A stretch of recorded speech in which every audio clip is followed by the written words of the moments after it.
Welcome to 5 Minutes Crypto. Today is May 26, 2025.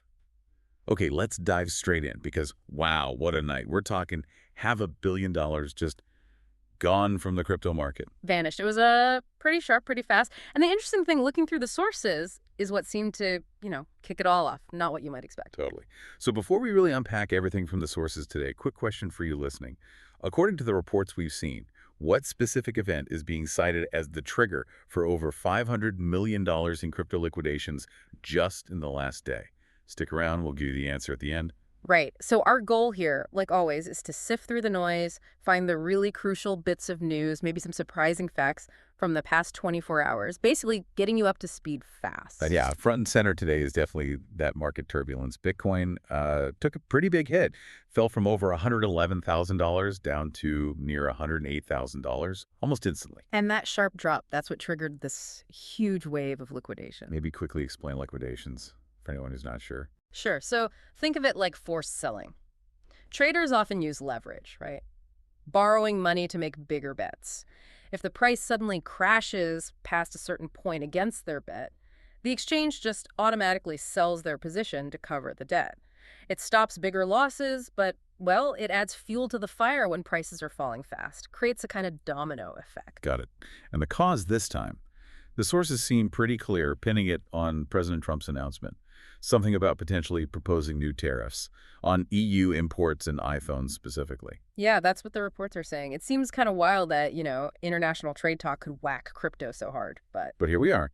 It really shows how sensitive crypto can be to, well, just about any big global economic news, doesn't it? Absolutely. And the scale, according to the data and the sources, was just massive. Over $500 million liquidated total across the board. How did that break down? Well, the outlets reported something like $181 million just in Bitcoin futures, then about $142 million in Ether futures, and then another, roughly $100 million combined from various altcoins. They mentioned Solana, Dogecoin, XRP specifically. Wow. And did they mention the biggest single hit? They did, yeah. One source highlighted a single trade, a $9.53 million Bitcoin swap on OKX. That got wiped out. Just ouch. Definitely ouch. Yeah. So traders must be feeling a bit nervous now, even with good news like ETF inflows recently. Seems that way. The reports suggest caution is the word. It's a reminder, things can turn really, really quickly. Speaking of things turning, Yeah. the sources also had this completely different kind of disturbing story. Shifting gears completely here.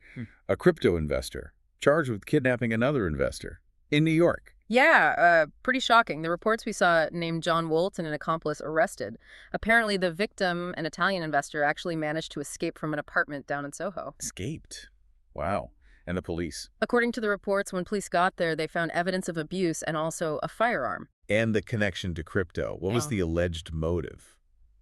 It seems, based on the reporting, they were trying to get access to the victim's crypto and other financial accounts. It's quite something that Woltz is described as an early Bitcoin adopter, even a developer who worked on privacy coins. That really brings the risks home, doesn't it? It's not just about online security. Exactly. It shows the potential for real-world danger when, serious money is involved. He's facing extremely serious charges. Kidnapping is mentioned, and reports say he's being held without bail. A really dark story. Definitely a dark term. Yeah. Okay, so beyond those two big things, the sources also touched on some other developments, right? Just showing the breadth of what's happening. Yeah, a few things. Saw some news about new Web3 tools popping up. Like what? Well, one was framed as kind of a Web3 app store. The idea is trying to make things easier, bringing dApps together so you don't have to keep connecting your wallet over and over. Plus, adding security features like simulating a transaction first. Making Web3 less scary, maybe. Trying to, yeah. And then there's this other kind of quirky security thing called crack.fun. Crack.fun. What's that? Apparently, it rewards people with tokens if they can break AI security using prompt engineering, basically trying to trick the AI. Huh. A game for everything, I guess. Slight chuckle. Seems like it.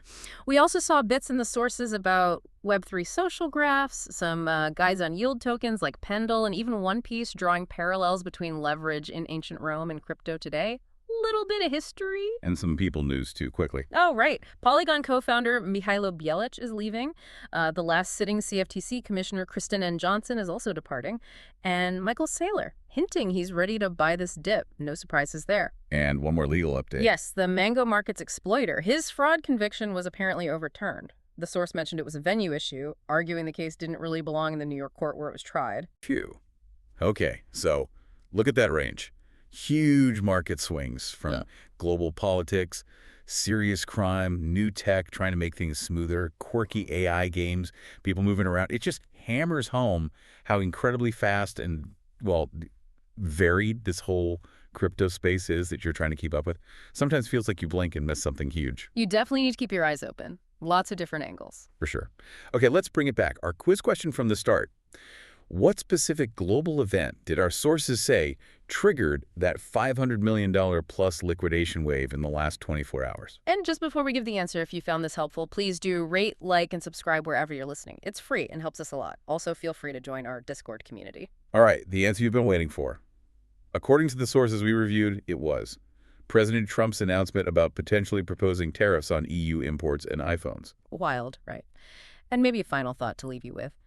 Think about how these seemingly disconnected events, like trade policy, can just ripple through supposedly decentralized markets like crypto almost instantly. Makes you wonder, what other factors, maybe less obvious ones, could be influencing prices right now? Definitely something to think about. That's all for today's deep dive.